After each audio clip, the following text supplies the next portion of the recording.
Oh, well, hello there. Welcome to the Kim Constable podcast. Nobody cares, work harder. Don't you just love that as a strap line? I'm trying to figure out what I'm going to say at the start of this podcast. And last week I come off with something like, where we, teach you how to live a happier and more purposeful life. And then I listened back to the podcast this week when I was walking. I was like, no, Kim, that's really not. Really, it just wasn't resonating with it when I said it because, the kind of crux of this podcast truly is nobody cares, work harder, said with a big hug and a big lot of love. But anyway, welcome to this week's episode of the podcast. What are we going to talk about today? We are going to talk about the R word. Do you know what the R word is? The R word is responsibility. And you're like, we're going to talk about responsibility. Yes, we are going to talk about responsibility. We're going to talk about it as it relates to resilience, because I've had a lot of questions this week from people asking me, just saying that, Kim, seriously, how are you so resilient? Like, how do you do what you do every day? And I guess what has inspired this podcast too was I was recently a guest on Sheila Bella's podcast called The Pretty Rich Podcast, and she entitled the podcast Ripped and Rich. And during the podcast, it was quite funny because she was asking me, she was like, seriously, Kim, like, how is it that you are both ripped and rich?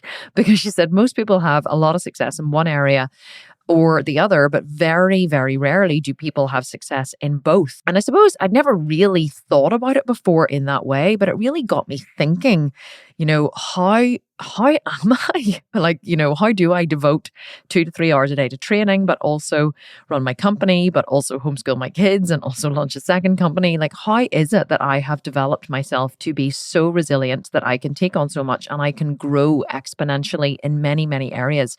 So, I would say I'm a person who is fulfilling a lot of my potential. Although it's funny, I was chatting to my coach the other day, and she said to me, Kim, you haven't even scraped the surface of your potential. She said, I cannot wait to see what you're going to actually do. And I was like, are you kidding me? And she said, no. She said, oh my God, you haven't even scraped the surface of what you're capable of doing. And that really got me thinking about, the people who write to me and this podcast and online and on Instagram and ask me questions, how can we become resilient? Because it is something that has been very close to my heart for a long time, in that I do believe that human beings are capable of so much more than they currently do. I believe we as human beings, you listening to this, have so much more potential than you are allowing yourself to explore or believe or have, but just that you don't have the tools to allow you or to push you or to guide you into doing more with your life. So what I want to do today is not only teach you about how I believe that I became resilient, about what responsibility means and how it relates to resilience, but also to give you some strategies and some tools for how you can use these concepts to develop more responsibility in your life, to develop more resilience, and ultimately achieve a higher potential, achieve more of the potential that is within you, because I do believe that you are capable of so much more than you give yourself credit for, if indeed that is what you want for your life. So before we get into the content, we don't forget that actually today is the 1st of November that I am recording this podcast. So we are going to be choosing the winner of October's podcast giveaway this week, and we're going to be announcing it next week on the podcast. But you can now enter for November. You can leave a review wherever you listen to this podcast and send me a screenshot at thesculptedvegan.com. Send me a screenshot on Instagram. If you don't send me a screenshot, you will not be entered into the review. A top tip as well is to take a screenshot of the review before you click to post it, because sometimes it can disappear into the abyss on iTunes. And people keep saying, I don't know where my review went. It completely disappeared. So take a screenshot before you send it, before you press send. Send it to me on Instagram, and you could be in with the chance of winning one of our Sculpted Vegan programs. We will do the draw for November at the start of December, and it could be you who wins. Okay, so let's get into the content today. What does it mean to be responsible for something? Well, first of all, what I want to say is that resilience, which is what I was asked for specifically this week, many people saying, Kim, you should do a podcast on resilience. Resilience is something that we develop. It's not something that we are born with. And some of us learn it in childhood, but if you don't learn it in childhood, then it is something that you have to teach yourself as an adult, because we quite often think that people are born a certain way. We'll say, oh, somebody, she's born that way, or I would love to be more like her, or I would love to do the things that she does or he does. But what we don't realize is that that person developed the strength, developed the emotional strength, the physical strength, or the resilience, or in some way made the choice, whether that was as a child through a forced situation, or whether that is as an adult voluntarily. They quite often have chosen to be that way, and they've chosen to develop that side of themselves, and that you are not a victim of who you are or how you act, and you can actually make different choices in your life. I guess I developed a lot of resilience simply because of my situation whenever I was growing up, because I was the youngest of three girls. So my mum had three in 3 years, God bless her. She was only 20 whenever she had my oldest sister, Carol. So there's Carol, who's now 44, Carrie, who's 43, and me, who's 41. So I always used to complain to mum that it wasn't fair. There was 2.5 years between Carrie and I, because she should have just had me as quickly after Carrie as she did Carol. Oh, how naive I was. I think she had Carrie 13 months after having Carol, and then there's 2.5 years between Carrie and I. So we go in and out of sequence for a while. There's a couple of months of the year where we go 44, 43, 42. But anyway, that's neither here nor there. I was the youngest of three girls, and I was always the confident one. And I think that comes from being the youngest child. I think that anyone here who is, the youngest child, I certainly see it with Jack, my youngest, you have your older siblings, and you're always, you've never been alone, in inverted commas. You've never been the oldest one and the responsible one. You've never been the middle one with only one child above you. I always had my two sisters above me. So I guess I always had that feeling of always being part of a group, always being taken care of, always being never having to kind of figure it out or feel threatened or whatever in the world. And so I always had this innate confidence. Well, I'm also an Aries. So Aries are very, very confident people anyway. I'm not a big star sign person, but I am very, very true to my star sign. My birthday's the 14th of April, so I'm right in the middle of Aries. So I was a very confident person as a child anyway. And I was the one who was always put forward to speak up for my sisters. So if we ever got in trouble with my parents and we were told to go to our rooms, then, I was always like, Kim, you go downstairs and you try and speak to mom and you try and talk her around. Or if mom was ever cross with us because we did something, we were made a big mess or whatever, which we did frequently, then I was always the one who was told, Kim, go and speak to mom.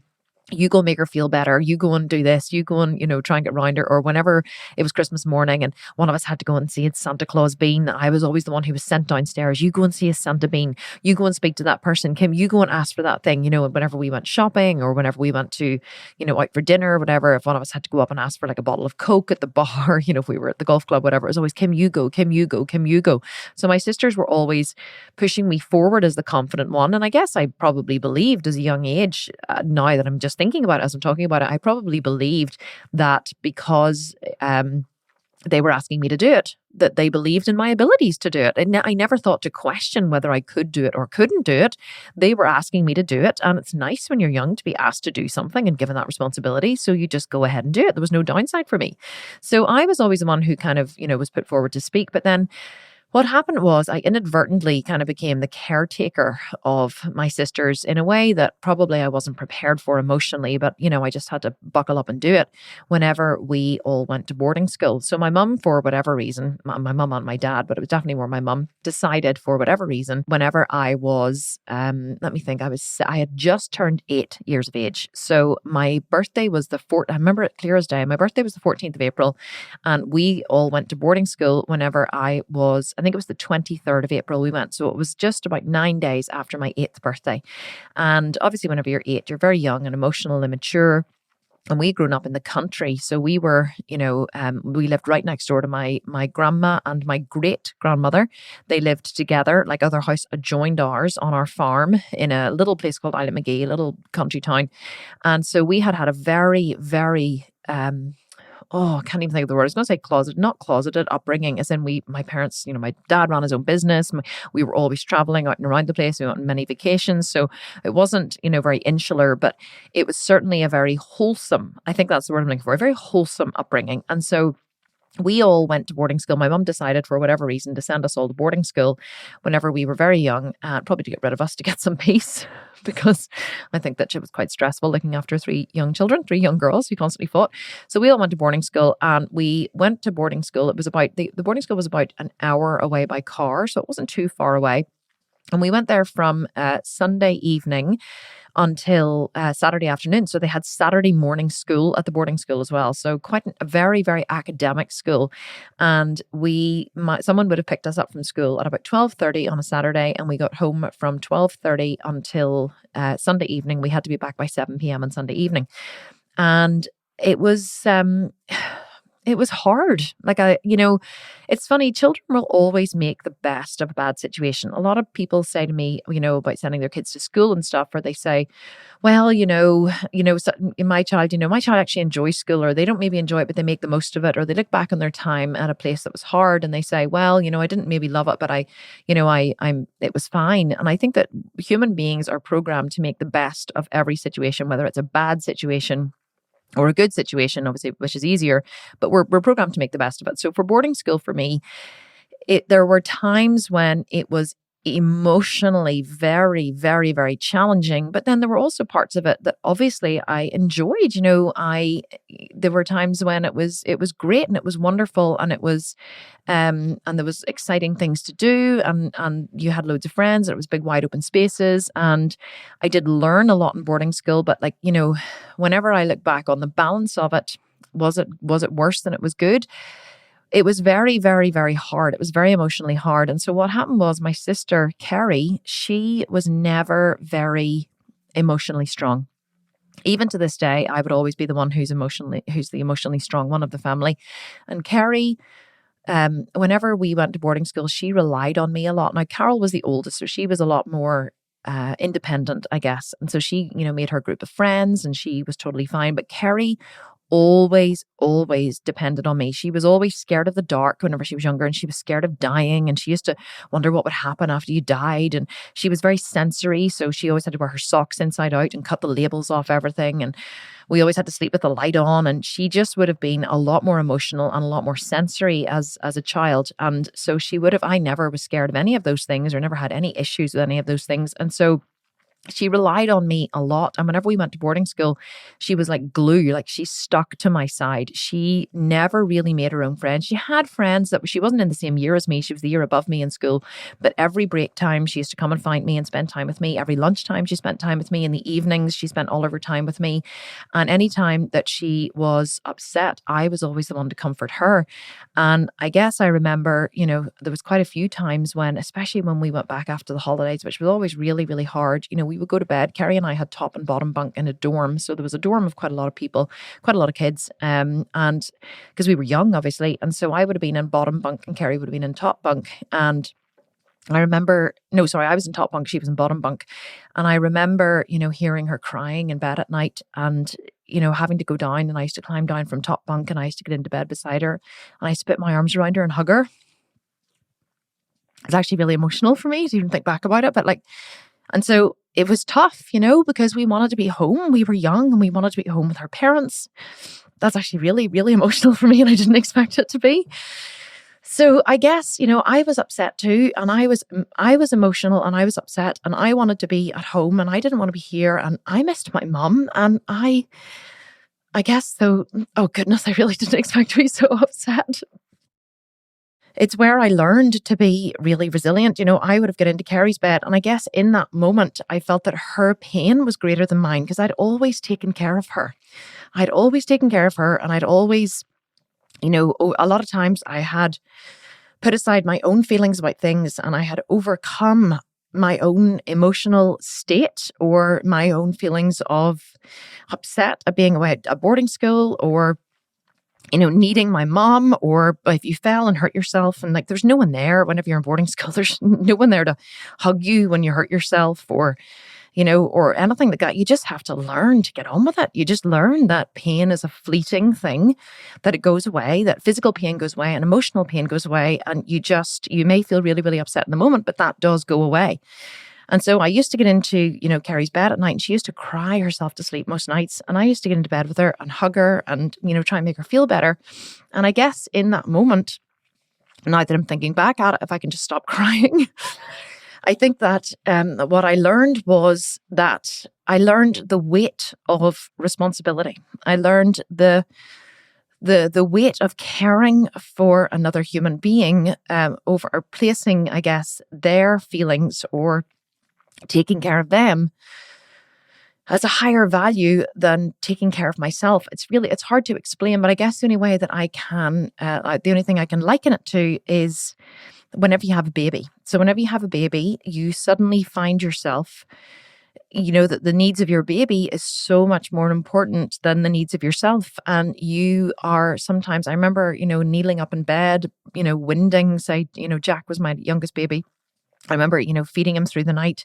I had 4 kids under the age of 6. I was exhausted most of the time. And I remember, feeding him whenever he woke in the night, and then sitting up in bed and winding him and patting his back and winding him and just thinking, you are strong, you can get through this, because I knew I was going to be awake again in another, 2 to 3 hours to feed him. And I knew that the night was short because the other kids got up at 6 or 7 in the morning, and I had to get up and get everybody breakfast and feed them. And so there was no rest. There was no lying in the morning. I never had a lie in ever in my life with the children. And so, but you just, all you want to do is go to sleep. Your body is screaming for sleep and you're exhausted, and this infant needs fed and winded. And what are you going to do? Like, put it down and say, fuck you?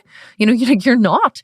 So you put yourself, you overcome your body's feeling in order to take care of someone else. And that's what you do when you have a child. But unfortunately, I was put in that position as a young girl to take care of my sister in that way, to really take care of her in a way that probably I really was not prepared for. But actually it was, even though it was extremely painful and extremely tough at the time, I got through it, and it made me, I guess, extremely resilient as an adult, because I felt responsible for Carrie in a way that isn't normal for an 8-year-old girl. I learned from a very young age the weight of responsibility, because it is a weight. It is a weight. Like, responsibility is hard, and it feels weighty, and it feels like sometimes you just want to set it down. You don't want it anymore. It's hard whenever you really truly recognize your responsibility, or you feel responsible for something. And I really did feel responsible for my sister. I really truly did, because she was very fragile and very vulnerable, and got very, very, very upset. And I knew that our parents weren't there to take care of her, so I had to. And so I learned how to overcome how I was feeling in the moment. I learned that no one is coming to take away your pain. No one is coming to save you. And no one was coming to save Carrie, but I guess that I felt like I was there and I was strong, and that I could take this on. And not only that, but I should take this on. And to lie there and listen to her cry herself to sleep was actually worse for me than getting down into her bed and comforting her and putting aside my own pain and discomfort and upset at not being home and missing my parents and all of those things to take care of her. But what I learned, I guess, more than anything, and I really have to try and not cry the whole way through this episode. I'm like choking on the words here. But I think that what I learned more than anything was that pain passes and life goes on. Pain passes and life goes on. And in that moment when I'm lying in her bed and she's crying and I'm crying, I'm trying to hold back tears because I'm trying to be strong for her, and I'm hugging her and I'm telling her it's going to be okay, and I'm shushing her and whatever. I realized there was nothing I could do to change the situation. I couldn't promise her. I couldn't say, oh, I'll speak to mom, or I promise I won't send you to boarding school next time, or I promise this, or I promise that. I couldn't promise her anything. I could not do anything to change the situation that we find ourselves in. Nothing. But what I could do was simply offer comfort. And that comfort seemed to help her to feel better. And that was my main goal in that moment, was helping her to feel better. And then whenever we woke up in the morning, it was the morning again, and everything seemed brighter, and we got dressed and we went to breakfast and we went about our day, and everything seemed brighter. And so you learn that Pain is momentary, pain is fleeting, and pain passes. And that, I guess, helps you to develop resilience and strength over the years, where you realize that just because something is hard in the moment doesn't mean that it's going to stay forever. And just because something is hard in the moment doesn't mean that it gets you off the hook. Not liking boarding school and being very upset in the evenings. And a lot of people say, why didn't you tell your mom? We did tell our mom, but you know what it's like. I think today it's different. We parent differently. But whenever I was younger, you're talking 40 years ago here. Whenever I was younger, it was very much oh dear, well, that's awful. Oh, I'm so sorry you're feeling upset. Back to school you go. There was nobody let you off the hook 35 years ago. You were just patted on the back and sent back to school again. So you really did realize that, feeling upset about something did not get you off the hook. But I think that today the problem as well is that because we truly don't understand what it means to be responsible for something, what it truly means to take responsibility for our lives, and how that helps us to develop resilience later on in life, or how that helped us to develop later. So let me clarify that a little bit more. I think that many of us as a child did not learn, or as children did not learn responsibility. We did not learn truly what it means to be responsible. I'm going to talk about this in a second, what I really mean about this. I'm going to break it down for you. But I think as children, we really don't understand what it means to our core, with that heavy feeling in your heart, or not even a heavy feeling, that strong feeling that you would have maybe when you have a baby. And then, you really truly understand what it means to be responsible for this baby's life. I think that many of us, we don't learn that as children. We don't learn responsibility. And so therefore, we grow up into adulthood and we never truly develop the tools or the skill set necessary to have more, or to fulfill our true potential in life. So what do I mean by this? Well, I just even to talk about my own kids for a second, I truly strive to allow my kids the opportunity to be responsible for their lives from a very, very young age. And as many of you will know, we choose to unschool our children. So our children have never been to school. Well, the two older boys, they went to a Steiner school for just a couple of years whenever they were younger, before we decided to take them out of school and embark on a life of radical unschooling. But we have always strived to give them responsibility for their lives. Now, many people believe that unschooling your children actually means that it's for the lazy parent. They believe that it actually means less responsibility for the children, and that they will have less of a sense of right and wrong, and a sense of, how to do things in the world, or how to be a producer in the world, or how to grow up and get a job, and all of these different things. This is what people believe. They believe that it means that unschooling means absence of responsibility. But it's actually completely the opposite, because most kids today don't learn true responsibility. Most children today learn obligation. And that's what most of us learned as children as well. We didn't learn what it actually means to be responsible for something. We learned obligation as children. And obligation is completely different from responsibility. So what do I mean by that? Well, if I say you must do something and there's a downside if you don't, that's an obligation. So if I say to you, you must go to school, you must get up in the morning, get dressed, put your clothes on, have breakfast, get your coat on and get out the door and go to school. That's not you learning to be responsible for getting yourself, ready for school, getting yourself breakfast, all those different things. That's me obligating you to get up in the morning, get your coat and shoes on and get out the door. Now, of course, there is an element of responsibility that can be learned in there, but whenever there's a downside if you don't do it, i.e. you're punished or you're coerced or you're forced, that's not true responsibility. That is obligation dressed as responsibility. And then you say, oh, well, sending kids to school and teaching them to, and making them do sports and making them do this and making them do all these different things. Every time we make our kids, in inverted commas, we make our children do something, we believe we're teaching them to be responsible. But that's truly because we're all fucked up about what responsibility actually means. Most adults that I speak to cannot define the word responsibility. They truly have no fucking clue what it actually means to be responsible.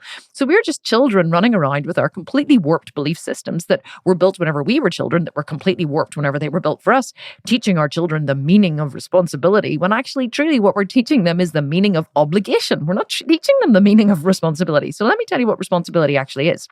Responsibility is if you want to do something or choose to do something, and I uphold you when you can't uphold yourself, that's responsibility. So the difference is, if I say to you, or I say to my child, you have to go to basketball lessons.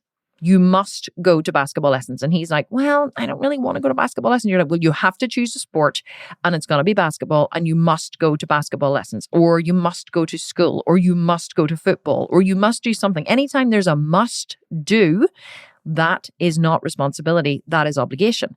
Now, if you say to me, if my child says to me, I really want to learn basketball. And I say, great, you want to learn basketball? Fantastic. We can find you some basketball classes and basketball lessons.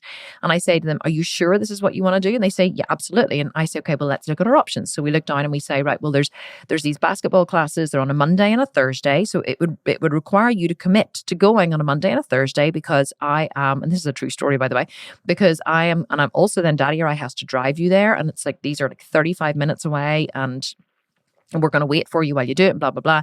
So is this something that you are definitely wanting to commit to? It's a 10-week course and, costs X amount of money. And he goes, yes, absolutely. 100%. That's what I want to do. So the first couple of weeks we go and it's great. And, we rearrange our schedules and we I take him on Monday and Ryan takes him on a Thursday. And so we go back and forth to basketball and that's great. And then after 3 weeks, Kai says, oh, I don't want to do basketball anymore. And I go, really?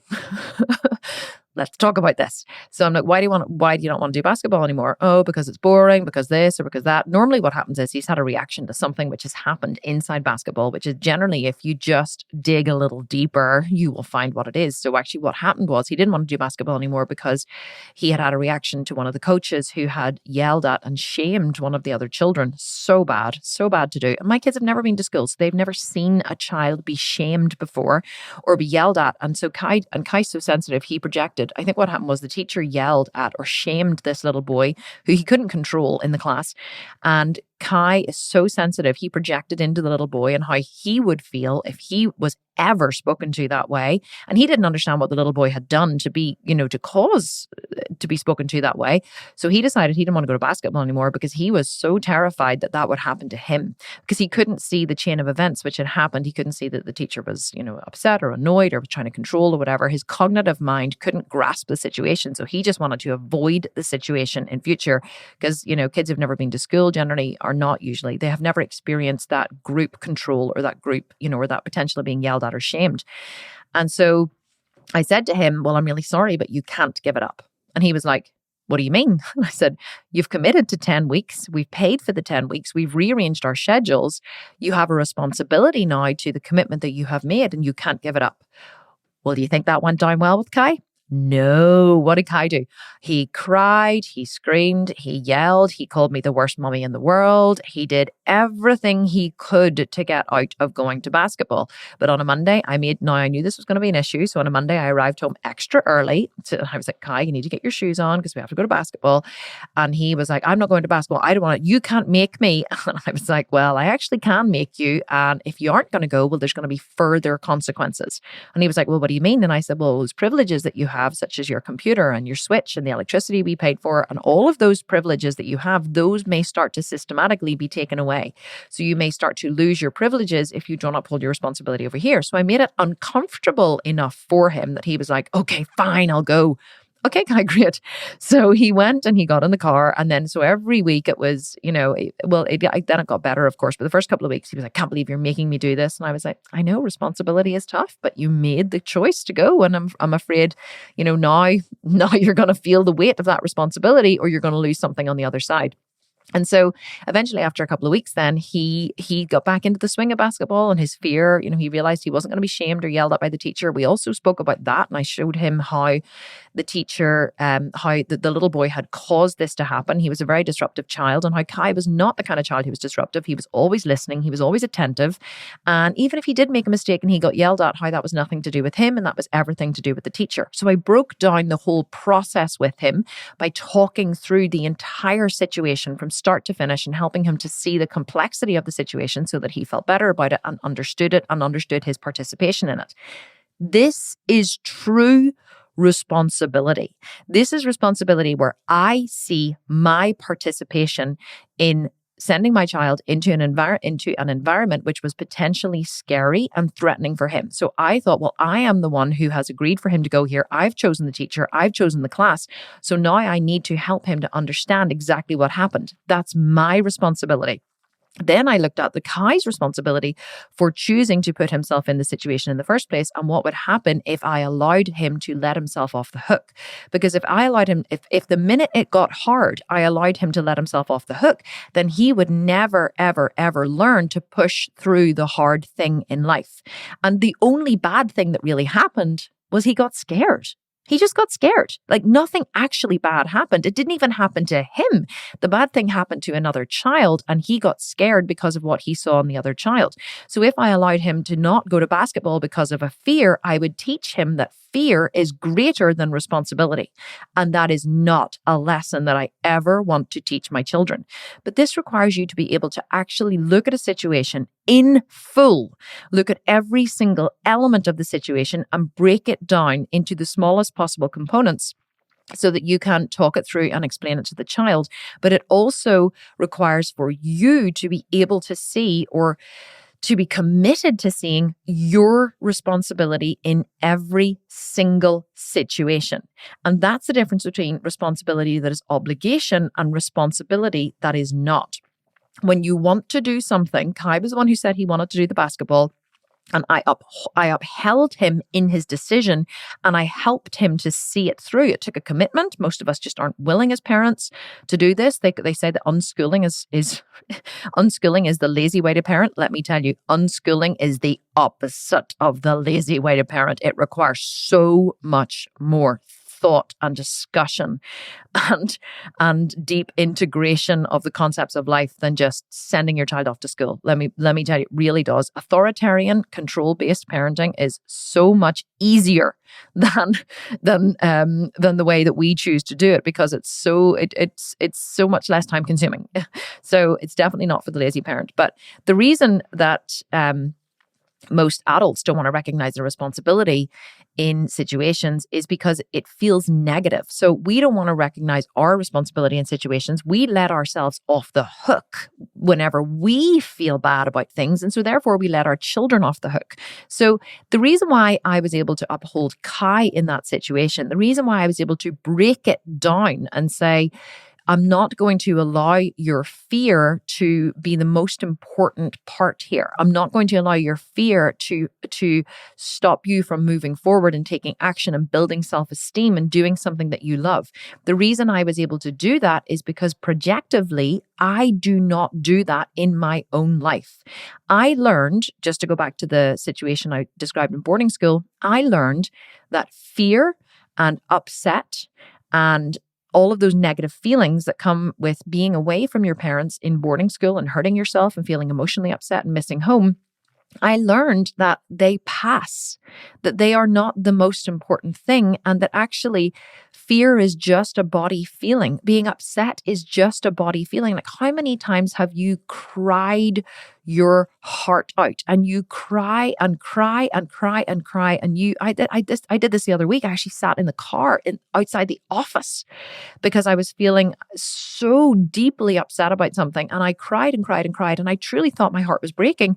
And then once I had stopped crying, I was like, oh, it's great. Stop crying. And then I felt better. And so I allowed myself to feel that emotion so deeply. And then I came into the office and I said to the girls, I was like, I just sat in the car crying for 10 minutes. And they were like, are you okay? I said, yeah, I'm totally okay. I was like, I feel great now that I've had a good cry. And so what you realize is that fear is nothing to be scared of. And being upset is nothing to be scared of. And so you feel bad in the moment and then the bad feeling passes and you do the hard thing anyway. Or you feel upset or scared in the moment and you just do the thing scared. People always say to me, but I'm so scared. I say, well, just do it scared. And they look at you like, oh, like they didn't even consider that was an option. I'm like, if you feel scared, do it scared. Just don't allow being scared to stop you from doing the thing. So most adults, so the reason why, to go back to my point, the reason why I was able to hold Kai accountable and not allow him to buy into his fear, to buy into his bad feeling and give up basketball, was simply because I don't allow myself to buy into my own fear. I don't allow fear to stop me from doing anything in my life. And because of that, I'm able to achieve a huge amount or fulfill a huge amount of my own potential. But most adults don't want to recognize responsibility simply because it feels negative. So if this is you, don't beat yourself up, because this may be where it came from, right? The reason it feels negative is because responsibility usually comes with blame and punishment especially whenever you're a child. So blame and responsibility usually go together, right? Hand in hand. And the reason why most people don't want to take responsibility is because as children, it usually goes hand in hand with blame. What do I mean by this? Well, I remember whenever I was a young girl, I was about, 5 or 6, maybe, I think. It was before. I always sort things in my head into before boarding school and after boarding school. So this was before boarding school. So I had obviously 2 older sisters. We had cousins who lived close by and they were always at our house playing. And my dad had a business. He had a car dealership, which was in the yard where the house was. So the business kind of was the house. The business and the house were, we used to say, to go across the yard to Dad's office. So the business and the house were in the same kind of complex. So quite often whenever we were younger, my mum would have nipped out to the shops, or my grandma was right next door as well. So we were allowed a lot of freedom to play in the house by ourselves. And I was obviously maybe 6. So my older sister Carol would have been 9. Even though that's not very old, we were definitely alone in the house. When I say alone, my dad was like 20 feet away in the office and my grandma was 20 feet away in her house next door. But we were obviously in the house alone for a short period of time, just playing.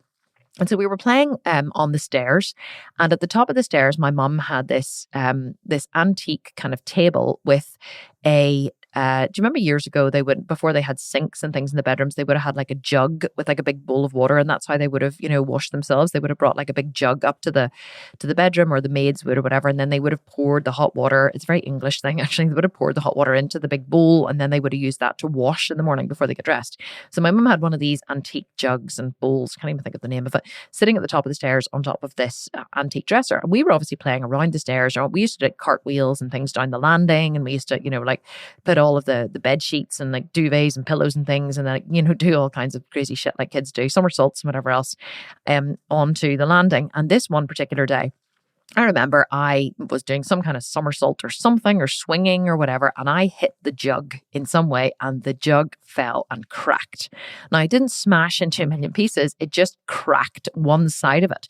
And it cracked so cleanly that I was able to pick up the cracked bit and set it back on the jug.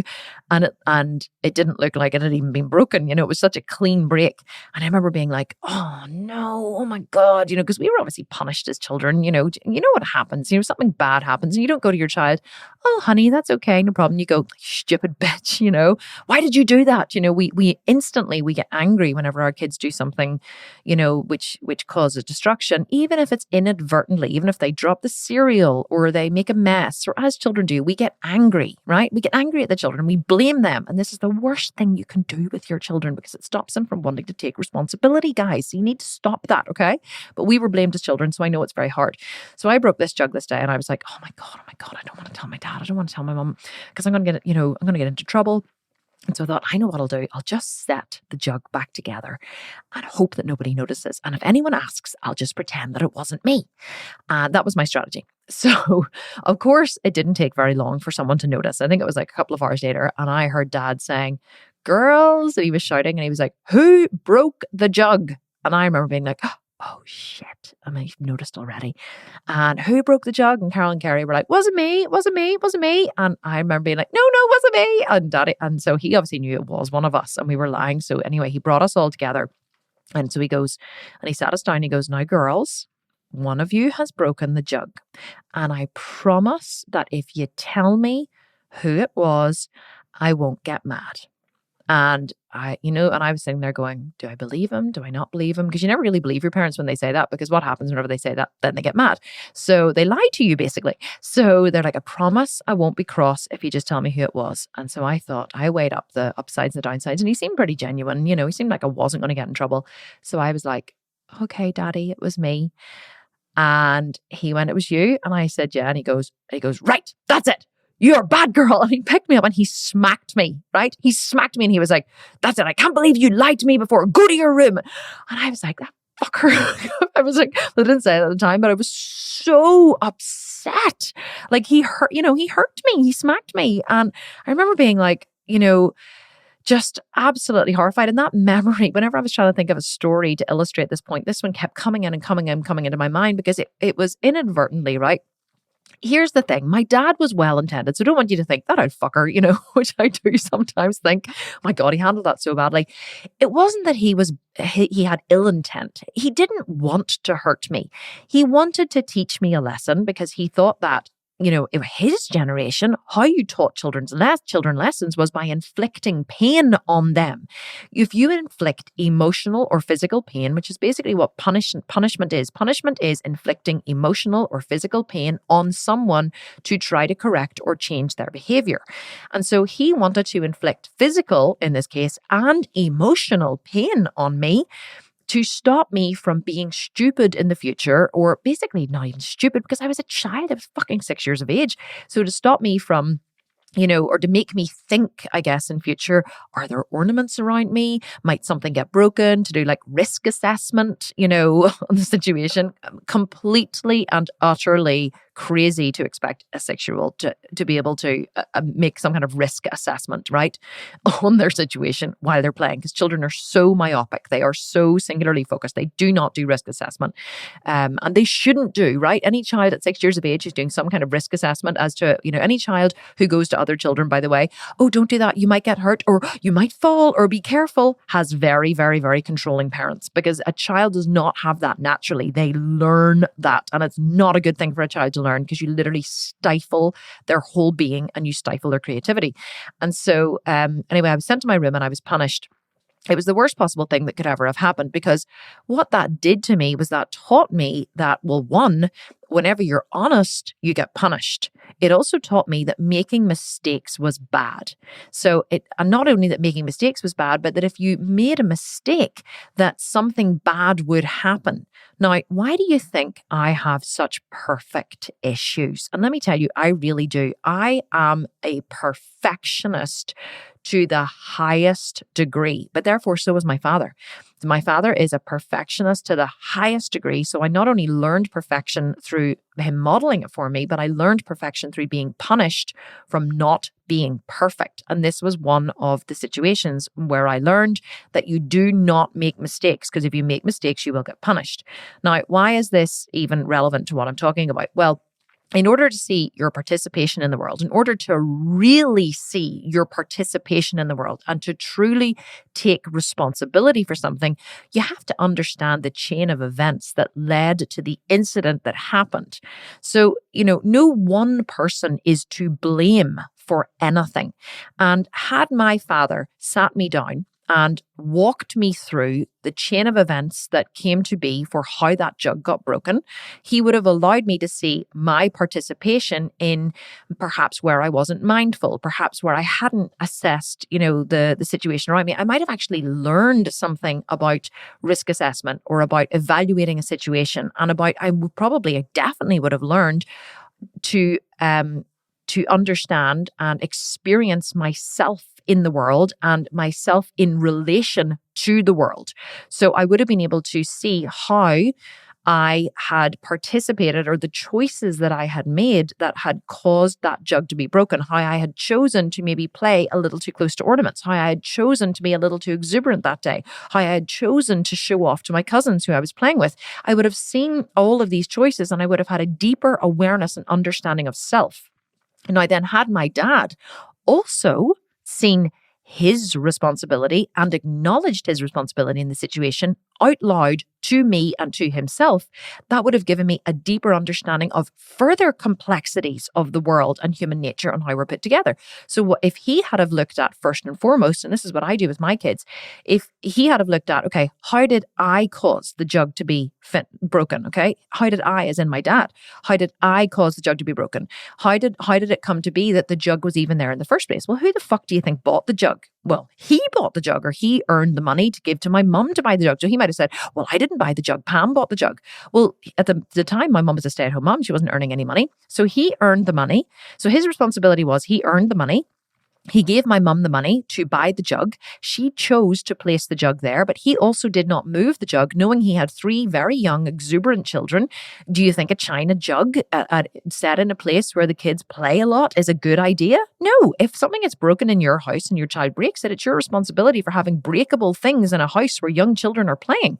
Whenever my kids were young, we removed all breakables from the house. We never had anything that could be broken or smashed, or we didn't care if walls got drawn on. We didn't have the best, highest end furniture. We never had anything white. Whenever you have children, walls get painted and drawn on, carpets get ruined, things get spilled, your couches get shit spilt on them and popcorn down them and drinks spilt all over them. That's what happens when you have children. You have to acknowledge your responsibility of having children and set up an environment for them where they can explore and learn, and you're not going to need to punish them.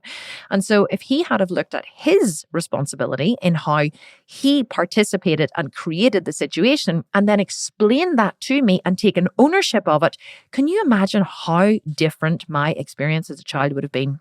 I would have not only seen my participation, I would have seen him taking responsibility for his participation.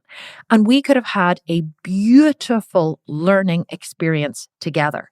And that is the astounding difference between children who learn responsibility from a very young age and those who learn obligation and punishment. And it is the reason why many adults today, most adults, 99.9% of adults, don't want to take responsibility. Because when we were children, responsibility came with blame and punishment. But it doesn't have to. And knowing this as an adult means that you can work to overcome it. One thing I always do in every single situation is to look at where I am responsible, So I do this all the time in my company. If something in my company goes wrong, or something happens, or something, doesn't go the way that we want, or destruction is caused, or money is lost, I never, ever, ever blame. You can ask any person who works for me, and they will tell you, I have never, ever blamed. There are times when I have said, how did this happen? Not meaning who's responsible, who's to blame. And sometimes people get defensive. Sometimes I've said, I'll ask questions, and it's so funny to me because I see it all the time. So I will, first of all, here's what I'll do. First of all, I look at the situation. I say, how am I responsible? So before I don't even say it out loud. I look at myself and I say, how am I responsible? So where did I choose not to look at information? Where did I choose to allow someone to have responsibility before they were ready? Where did I not put a system in place that would have allowed this to happen? So I look at, if something goes wrong, first and foremost, I look at how I caused that thing to happen. Because if you can recognize where you caused it to happen, then you're not at the effect of the world. You are a changer, a game changer in your own life. You are a causing agent in your life. So if I feel like I'm a victim of things that happen in my company, if I'm a victim of Alan, if I'm a victim of Jamie, if I'm a victim of Stace or Vanessa or of, any of the guys who work for me who helped to run my company, if I feel like they did something and I had no responsibility, then I am a victim of that person. I am a victim of that situation. Whereas if I look at it and I say, wow, okay, how did I cause this to happen? Then I can put steps in place to change it in the future, to stop it from happening again without blame. But sometimes I will ask, okay, how did this happen? Let's look at how this happened. And sometimes people go, well, it wasn't me. It was such and such, and it wasn't me. And I'm like, no, listen, understand. I'm not blaming you. I'm just asking the question. Was this tested beforehand? Was this done beforehand? And then the person will say, no. And I'll say, great. Okay. So now we know that it wasn't tested. So that's something we need to do in future. But it's amazing how defensive people get immediately. They think they're being blamed and they immediately want to go, I'm not responsible. Everybody wants to literally avoid responsibility, to throw off the responsibility, because responsibility comes with such a negative feeling. For me, responsibility comes with a really positive feeling. I have literally, since I've been an adult, reframed responsibility into something which feels magnificent. It feels magnificent. Don't get me wrong, it is hard, but it feels magnificent. The more responsibility you recognize that you have in your life, the more of a producer you will be, the more of a purposeful, happy life you will live, the more of your potential you will fulfill. It doesn't always feel good to have responsibility because it is weighty, and it makes you, you have to keep going, you have to keep moving, you have to keep, you're not passive in your life. But let me tell you, it is truly the one area, if you recognize where you're responsible, will transform your life. But anyone who seeks to avoid responsibility is basically just telling you that they haven't grown up yet.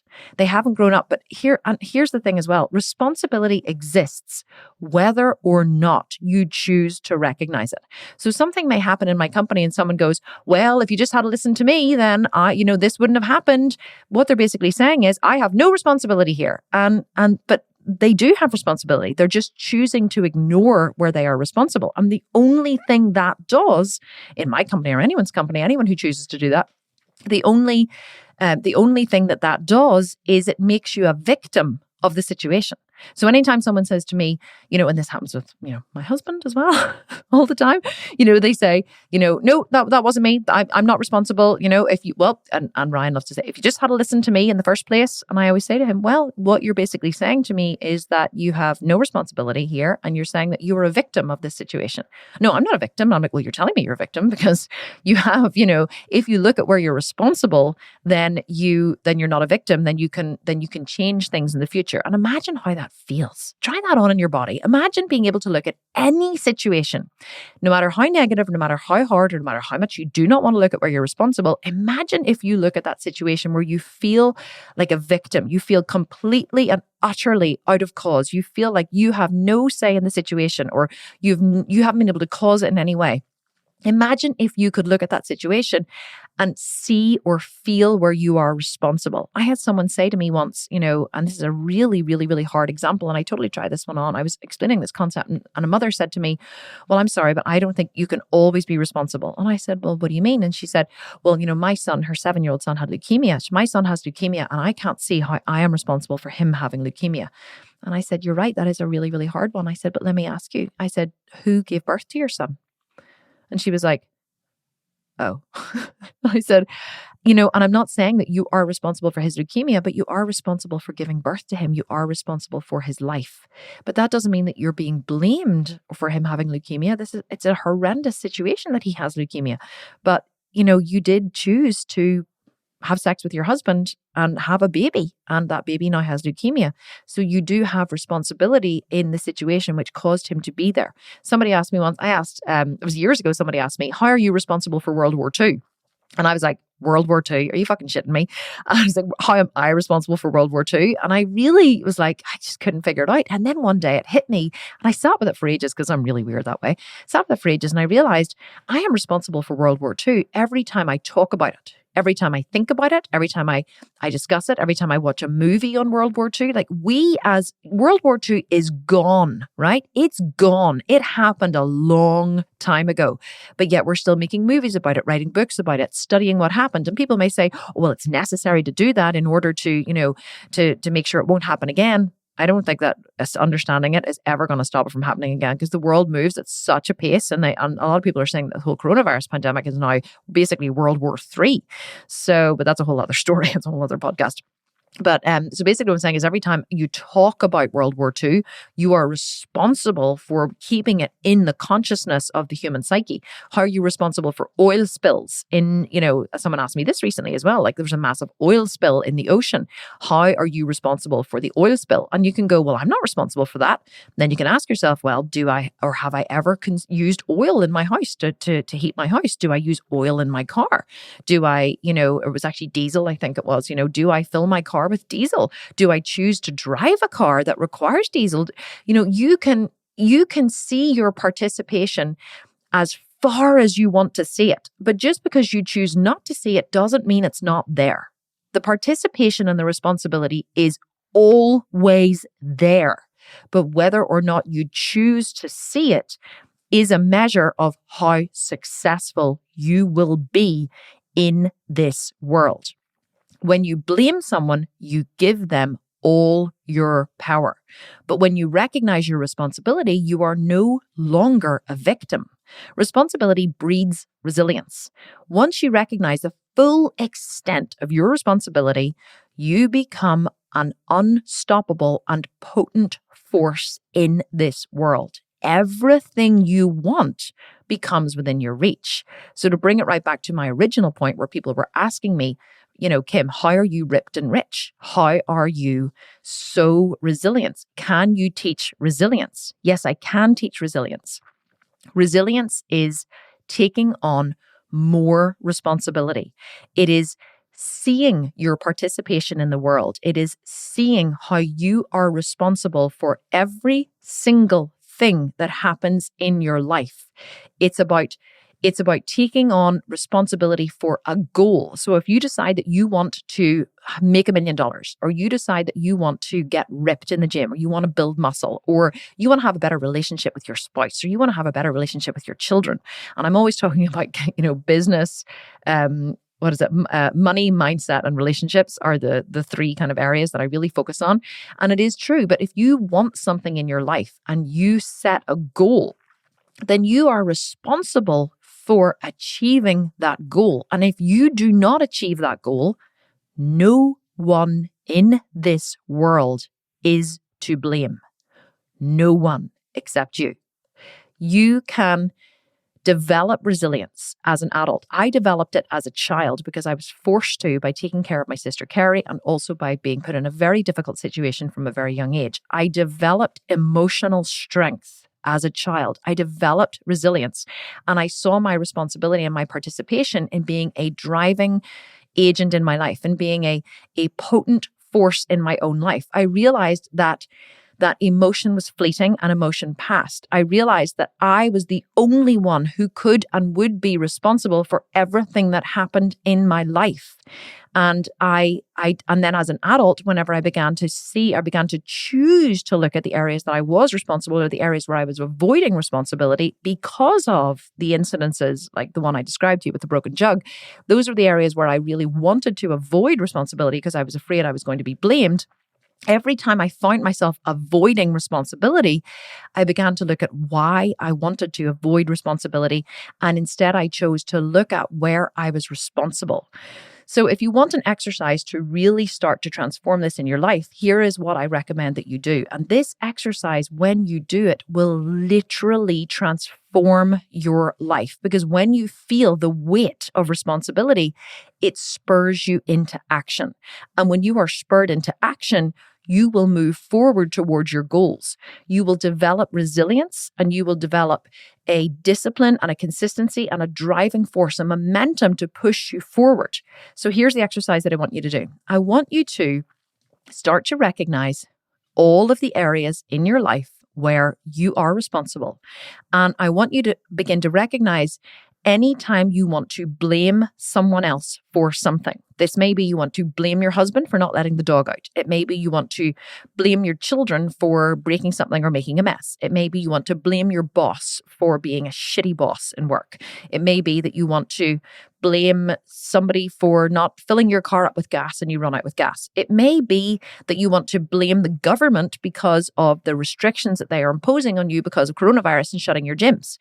I want you to look at how are you responsible? Where is your participation in these things? You may not be responsible for coronavirus and you may not be responsible for the government, but if you choose to abide by the things that the government asks you to do, and I'm not saying you should or you shouldn't, by the way, but if you choose to wear a mask and you choose to avoid gyms, or you choose to close your business and you choose not to say anything whenever you don't agree, or you choose to agree and not say anything, wherever it is, wherever you are making choices within that situation is where you have responsibility for the situation, or for participating in the situation.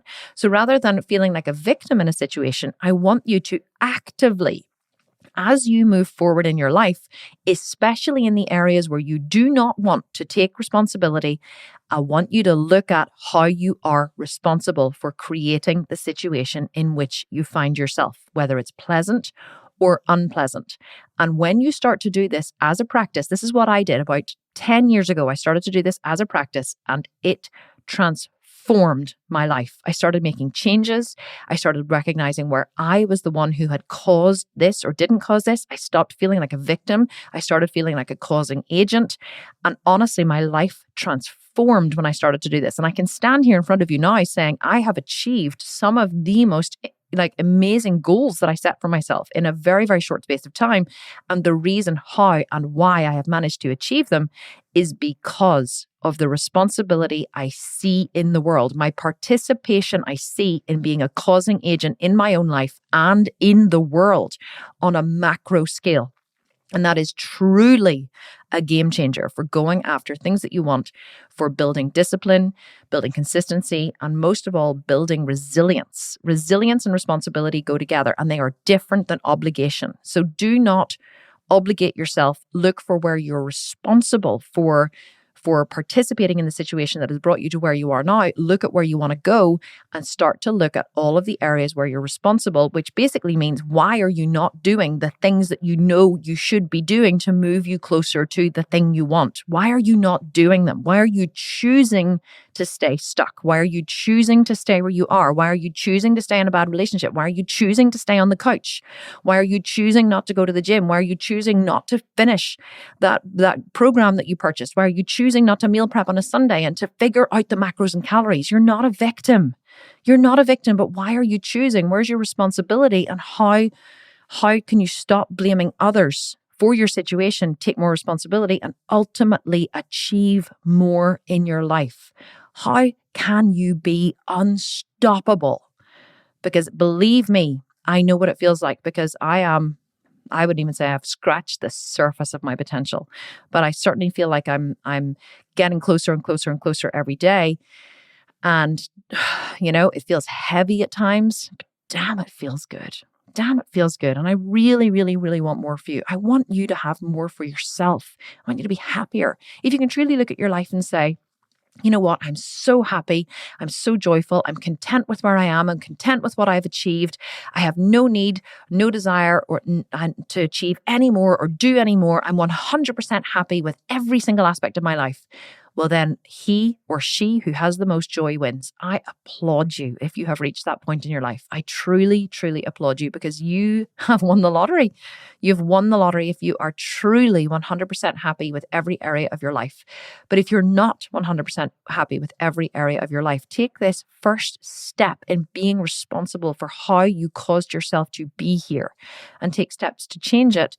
And know that if you truly do this deep, and oftentimes very hard work, it will absolutely and utterly transform your life.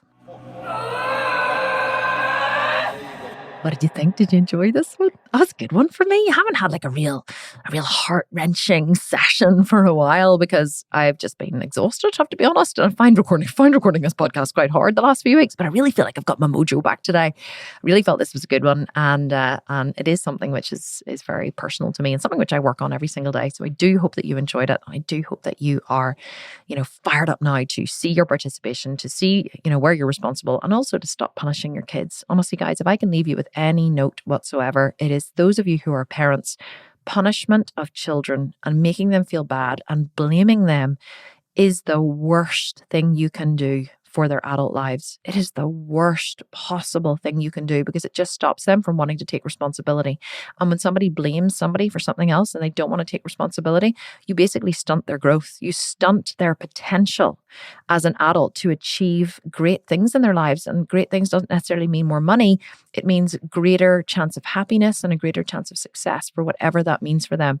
So truly, if I can tell you anything, or if there's one takeaway from this podcast, it is please stop blaming your children. Please stop punishing your children. Be really open with them about where you are responsible for things that they do wrong, and know that children are all well intended. There's no bad intent in children. They just play, and they're just unaware, and they're blank canvases, and they really have no bad intent. There's no bad intent in children. They are all so well intended. And if we just take the time to parent them effectively, to parent them correctly, and to really love them deeply the way they deserve, it changes their lives and it changes their futures.